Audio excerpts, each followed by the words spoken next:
წლეულებია საკერავ მანქანასთან ატარებს დღეებს და საყორელ პროფესიას არ ღალატობს. სწორედ ეს საქმეა მისი ყოველდღიური მოტივაციისა და დაუღალავი ენერგიის წყარო. მისი საკერავი მანქანა დღესაც გაუჩერებლად მუშაობს, თავად კი ახალ სამოს ზუსტად ისეთივე მონდომებითა და სიყვარულით ქმნის, როგორც ახალგაზრდობაში. როგორია მისი ფერადი ყოველდღიურობა და რას ნიშნავს მისთვის თითოეული ახლად შეკერილი სამოსი, ნახეთ ლიზა ნოზაძის სიუჟეტში. Fitbedi წლის დავამთავრე საშუალო სკოლა და აი იმ წლიდან უკვე მუშაობდი.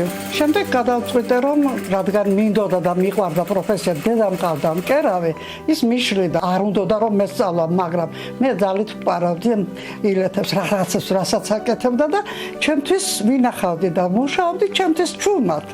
აი ეს მანქანა არის დედაჩემის ნახმარი. არაფრით არ ვეშვები და წამოვიღე. ეხლაც მიდგია თითო აი რელიკვიად მაქვს შენახული. რამდენიმე წლის შემდეგ გადავწყვიტე გამეხსნა ჩემთვის პატარა სახელოსნო.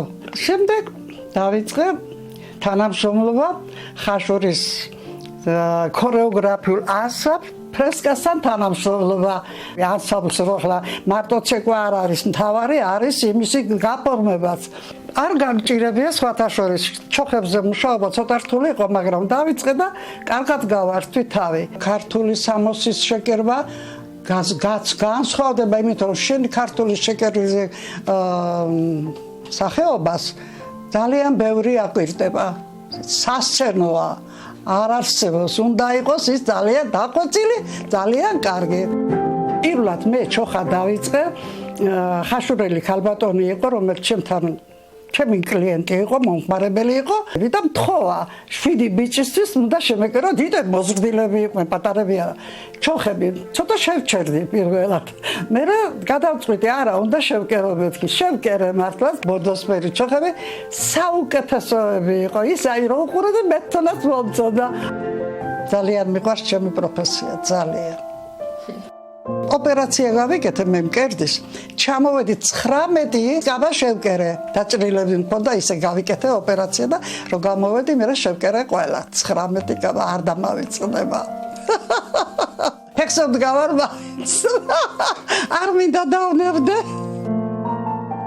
უნაკლოდ ვერავინ ნურავი დაიტრავა ხელს, რაღაცა ნაკლი არ ქონდეს იმას თავის შეკერეში, მაგრამ იმას თუ მე შევამჩნევდი, არ შეიძლებოდა. სულ დავარღვევდი, ჩემი გოგო მეჭუბება ხოლმე.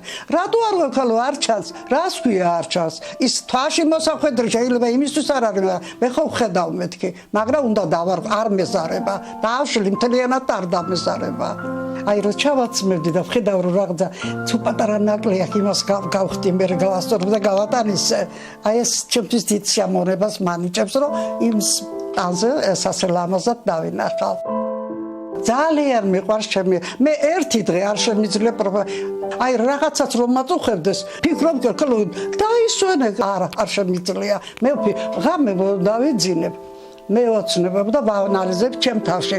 ხვალ რა უნდა დავიწყო დილით პირველად, როგორ უნდა დავიწყო კერვის პროცესი, რა მაქვს განსაზღვრული. დავდგები დილით განსაზღვრული მაქვს და იმ საქმეს დავადგები პირდაპირ. წინასწარ ვფიქრობ ამას. სწავლა სიბერონდია. ეხლაც აი რომ მუშაობ, მე ბევრ რაღაცებს ვცვლი. იმიტომ ის უფრო მომწონს, ის უფრო კარგი რჩება და ამიტომ ვცვლი მე ჩემს. და კერვის თავის დანებება დღემდე არ მის ფიქრია და არც ვფიქრობ დღესაც. რომ შევხედავდი ჩემს ნამუშევარს, ჩემს ნახელოვნარს, პირდაპირ ჩემ თავს ვეკითხებოდი, ნუ თუ ასენი მე შევკერე. მაგრამ ასე იყო. აი დღესაც 87 წლისა ვარ, მაგრამ ჩემი ხელობა ისე ძალიან მიყვარს. ფიქრობ თუ უფლისნება იქნება, მე კიდევ აგრძელებ მუშაობას. რა საოცრებაა, როდესაც ასე გიყვარს შენი საქმე და საერთოდ არ ეთყობოდა ამ ქალბატონს, რომ 87 წელია ქვეყანაზე ცხოვრობს და ისე კარგად გამოიყურებით ქალბატონო, რომ კიდე 100 წელიწადი უნდა იცოცხლოთ იმისთვის, რომ თქვენი საყვარელი საქმე აკეთოთ. მადლობა ლიზა ნოზაძეს და უნდა გაგაცნოთ, კი არა და ჩვენი მაყურებელი ძალიან კარგად იცნობს. ისაცნობ ამაღ ლიზი კოტრიკაძე რუსთავიორის მეგაშოუს საქართველოს ხმის მონაწილეა, რომელმაც საოცარი ვოკალით ყველას დაამახსოვრა თავი და